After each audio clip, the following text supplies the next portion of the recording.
Welcome to Arena Suite, a podcast to help you train your horse using state-of-the-art philosophies and training techniques focused on positive reinforcement. We will explore how to incorporate the most beneficial methods to develop a truly wonderful, connected, and safe relationship with your equine companion. Dandy's home, and we're excited to share our behavior and training experiences with you to help you on your journey with your new Mustang. I'm Constance Dwyer, and I'm here today with my co-host Jolene Smith for the series The Diaries. So tell us, how did you get here? Oh man, this is a long road. So I have only been in the horse world for like 2.5 years. So I have always wanted, when I was a little girl, I loved horses and I thought they were so cool. And I had some friends with horses and some relatives with horses, but we were never allowed to ride them. So during COVID, when everybody was stuck at home and shut down and not doing anything fun, I was just like, you know what? I'm going to learn how to ride a horse.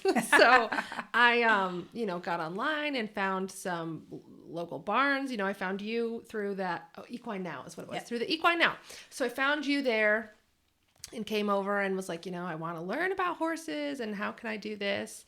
And you were like one of the only ones that was like, yeah, come on over. Like, I'll teach. And to like supporting the positive reinforcement side that you were looking for, which is not easy to find. Oh my God, it's hard to find. Yeah. So this was like a blessed journey to find you, really. Yep. So, then I found you and I was like, okay, I want to learn. I mean, I knew nothing about horses. I had practically barely touched one. And I'm like, I just want to come over and learn everything.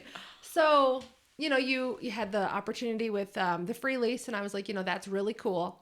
But I think if I go through this, like I want to put in all this work to a horse that I want. And so I started shopping and then I saw an ad with Sadie on Facebook and she was just so cute. And I was like, that's the one. I don't know why, but that's the one. And everyone's like, no, that's not how you do it. Like, that's not how you pick out a horse. And so I went to meet her and I brought my friend's mom with me who, knew horses and I had no idea what I was doing. I got on her and she was just a lot for me, but I remember you saying she went, but you couldn't even hardly touch her, right? Oh my gosh, she was like so reactive. Yeah. She would just go and I was just like, oh, I don't know what to do. But I knew it was her, right? And she seemed safe. Kids had ridden her. She was safe. She was at shows and yeah, she was safe. That was important. Yeah. I just remember saying, oh, she seems so sad and she just needs love. I remember saying that and it's true. That's what she needed. So I got Sadie and then I boarded, at your farm and you've taught me the positive reinforcement right from the get-go. And so I think that's really important this is how I came into it and this is how I learned it. And I think that's super awesome. Where am I going with this? Well, I think we were just going to continue talking about the struggles that you have. Oh, yes.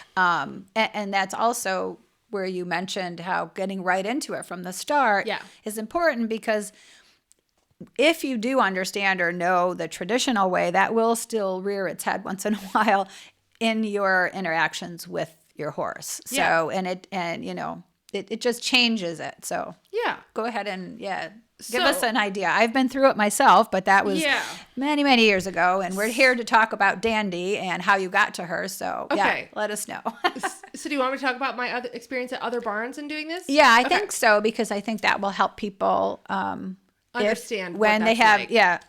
And this isn't even Dandy yet, but just how you got here with your struggles and Great. all. So I started boarding with Connie at her barn and I live kind of in the middle of nowhere, so I started looking for barns closer to me where I live, and Sadie and I went to 2 different barns and we ended back up with Connie, but being at these other barns, it was awful. So like when you're getting into the positive reinforcement journey, like, you see it working for your horse and you understand that it works and the science behind it. Right. And so like you're really confident in what you're doing, but then you get to these barns where people have no freaking clue about the science or like why it works. And then you're the weirdo with the cookies. Yeah. And they're worried about you, that you're going to get hurt and that you don't know what you're doing. Yes. But it's understandable, but it is also super frustrating. Frustrating and a roadblock to your success. Yeah. Right. And so, and a lot of people do experience this when they're in a more traditional barn. And it's not so much whether it's Western or English or whatever. It's not that. It's just that other people who've learned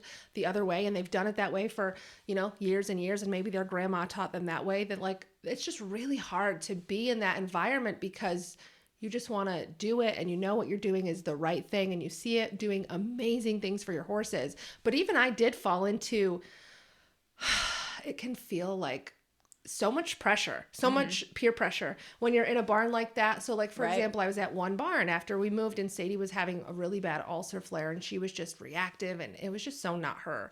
And the pressure from the other people who see you, they just are like, they want to help you. They're like, I see you're struggling and you need to move that horse's feet. You need to get the respect, blah, blah, blah. Right. So like, it's really hard to stand your ground in that situation and be definitely. You know what? No, this is what we're doing.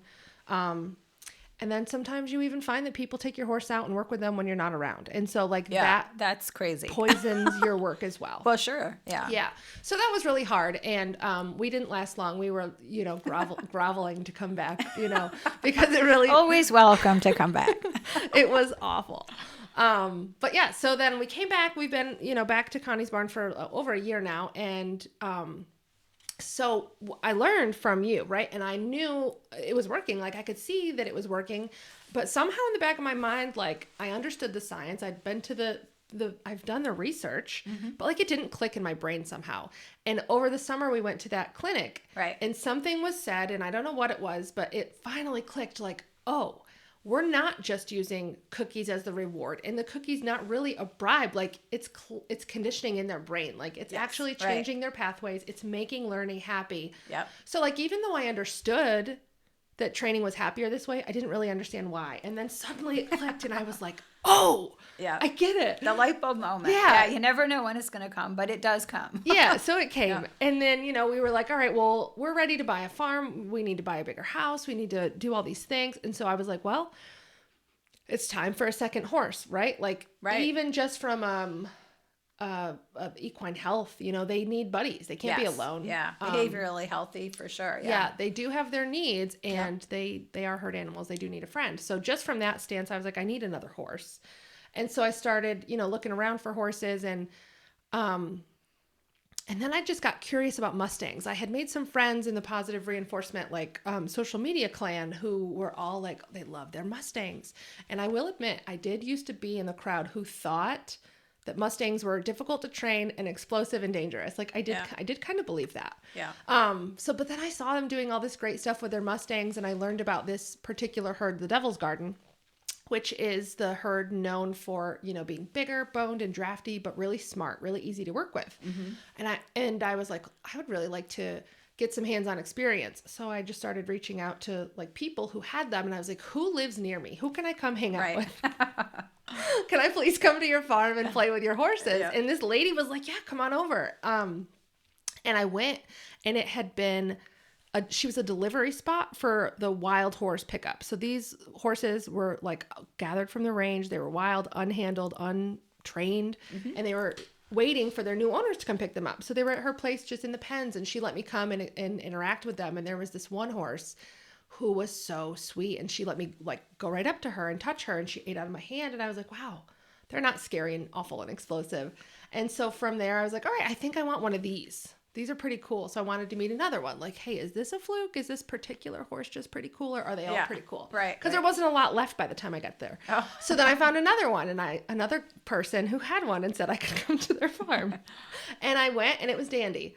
And she was everything that I said I didn't want when I was shopping for a horse. I was like, And I found that funny because of how many of the Sadie-looking Palomino kind of blonde chestnut. And thinking in my head how that's never how you're supposed to pick out a horse. I know. I do have a thing for the flaxen sorrels and palominos. Yeah. And so when I was shopping, I was like, I don't want a bay. And so I've got this bay mare. Manifesting. Yeah. This plain bay. But she's so sweet and she's so smart. So she was all the way in Connecticut. So I drove it's 4 hours one way. So it's an 8-hour round trip. Yeah. We're in New York. Yeah. Because we haven't really told everybody where we are, but upstate New York. Yep. So I was like, and everyone's like, you're crazy. You're going to drive this far to meet a horse. And I was like, I don't know. Yeah. I'm just going to do it. So she was super cool. And I just loved her right away. And I don't know if everybody realizes that, but you do just like gravitate to certain horses for whatever reason. Yeah. Like some you click with and some you just don't. So that's how I met Dandy. I went to Connecticut. I loved her. She was great and smart. And then throughout the summer, so that day I didn't know I wanted to adopt her. I just was like, she's a cool horse, and she wasn't ready for adoption anyway. But so throughout the summer I kept going back and working with her, and I was like, yeah, I love her and I want her. And so then I did adopt her.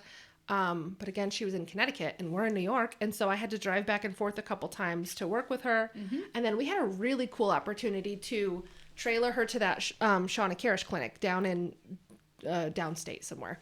And that was so cool. And I just thought, this horse is so flexible, like to trailer to a new place and do a clinic with people. And she's not really trained, so it was great. And I loved her. And so now here we are, bought a farm, brought her home.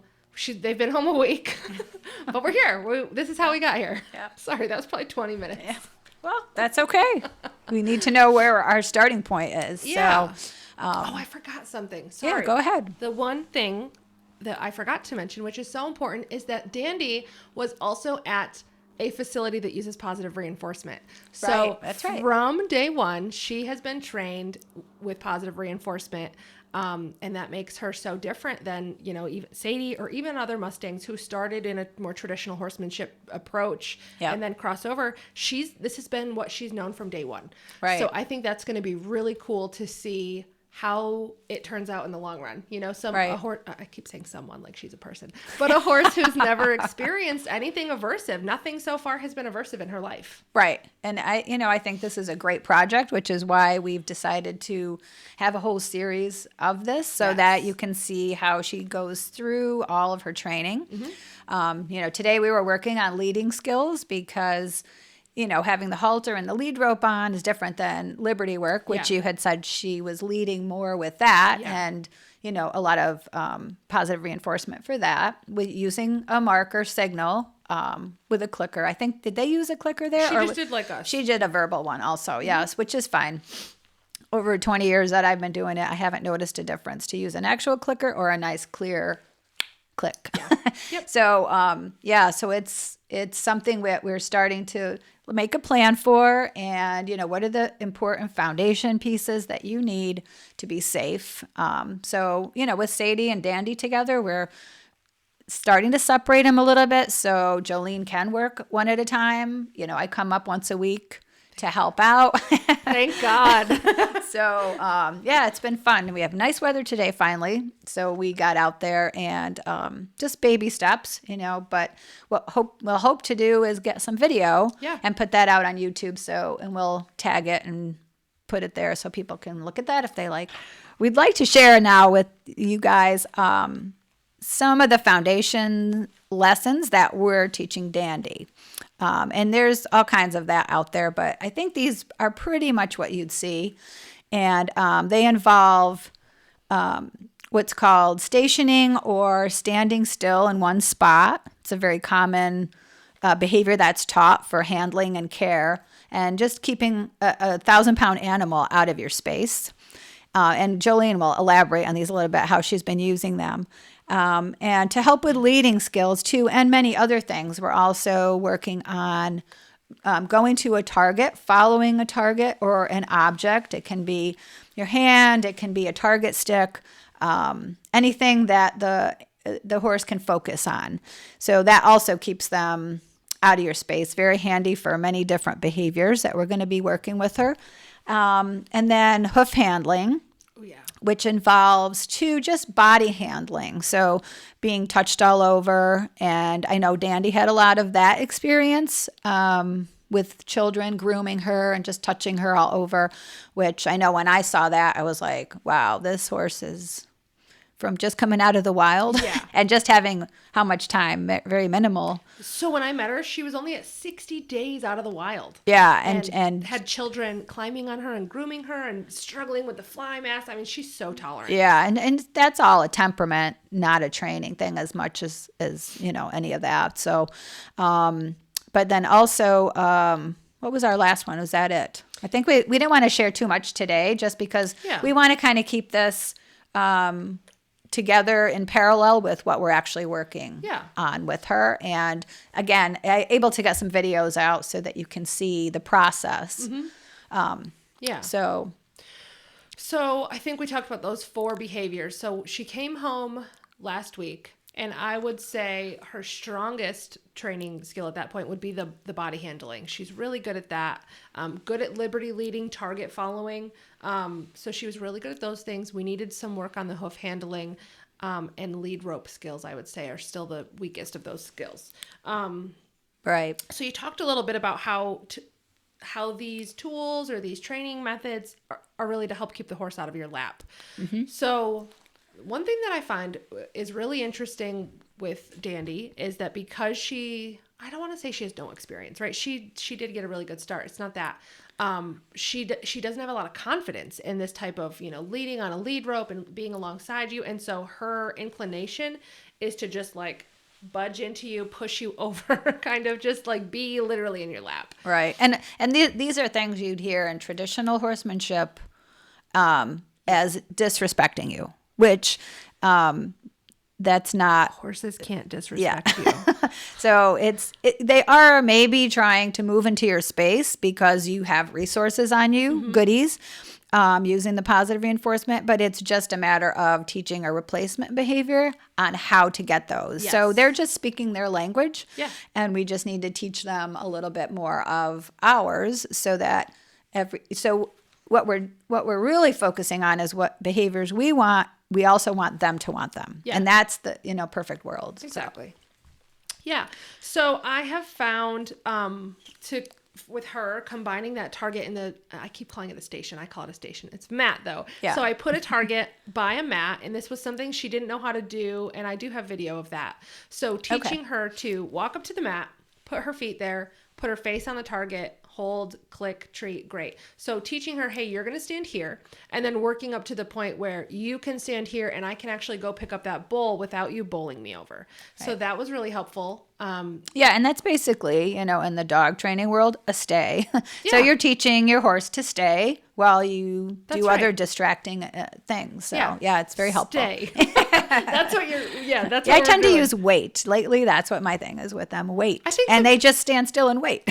I think I do say stay. Yeah. So that was really good. And then we did some work on hoof handling, and that is something that when I was going to Connecticut over the summer, we were working on because she needed a trim so badly. And there were a couple of people who came and tried to work with her. And for whatever reason, whether it was inexperience or her stifle issue, she wasn't able to get those trims. So the training over the summer just felt like I wasn't getting anywhere with the hoof handling. This week, it was really great. She's come a long way this week on that. Yeah. So that's great. Yeah. Well, we'll definitely have to get a clip of that. Mm-hmm. Yep. Because that's important. And you want your horse to want to do that and you want it to make it easy for you. They should lift their hoof up and just put it in your hand. Yeah. And hold it. Lightly. Yeah. Not like with 3,000 pounds of weight in your hand. Hold it for me to look at and pick it. So that's been good. And then the leading. So what we're doing is because she was good at the liberty leading and following either the fingers or the target stick with the big yellow ball at the end. She was really good at following that way. But when I would put her on a lead rope, she almost didn't understand it. She would just shove into me. And so Connie's had me, Connie's basically training me to train my horse. So Connie's had me using the target stick to keep her face off of my face, really, and lead her. And so we are working on that. I wouldn't say that we're there yet. But, it's day one of us working on this. Yeah. And then also because you do need to work on, other areas in the quadrant. So we know that traditional horsemanship relies heavily on negative reinforcement. We're not going to get too much into that, but it just means pressure and release, right? So, but we want to do that with the lightest amount of an indication that there's pressure there. And as soon as the littlest, shift of weight and release of the pressure, we're marking and reinforcing that. So 2 reinforcements always will teach faster So that's the focus right now with her leading skills, is just working her in the round pen that you have in your pasture, which is a perfect spot, to limit her ability to move around, but still have enough room so we can go from point A to point B. Yeah. In a straight line without a huge body move into your space. Yeah. So, exactly. and she did very well today. And then we made it, every session I feel should be short. I think they're much better at that. They don't get frustrated. You end it on a good note. And it was pretty good. It was really good. I was happy about it today. Yep. So just for clarity, in case people aren't really up to speed on this, when you say 2 reinforcers are going to make them learn faster, you mean the release and then the treat, the reward, right? Yes. Thanks for clarifying. That's exactly right. Because a lot of people out there think that a release is a reward. Oh. And I just want to, make sure that people understand the way it works is the treat, right? That's directly wiring into their brain and teaching them these happy pathways of training. And because the other side of it is a reinforcement. It gets behavior, right, to happen again, hopefully. But it is avoidance. So it's avoidance of the pressure. Now, what we really are focusing on in the long run, when, I have horses that have been clicker trained for 25 years now. And what you're looking for is that they almost want you to apply a cue. It's a tactile cue. It's not really a pressure cue. So even though it might start out that way, there is a transition, and I've seen it. So yeah, that's what we're looking for. More like a dance, There's guidance on these cues. Yeah. And they get you to behaviors that you want, and your horse wants to do them. Yeah. Because there is an opportunity for a reinforcer. So, and meaning, a food reward. Yeah. We're using high value positive reinforcement, not just petting. That can work, but it's not a high value. And you have to experiment. Yeah, but for sure. It has to be what the learner wants. Yep. Yeah. And will work for. Yeah, and the click and the treat, it helps them learn so much faster because it's not just, oh, did they let go because I got it right, or did they just get sick of it? Like, they hear the sound, they're like, oh, I got it right. Ooh, I got it right. Right, exactly. And it takes a little bit of time, but really not a long time. Mm-mm.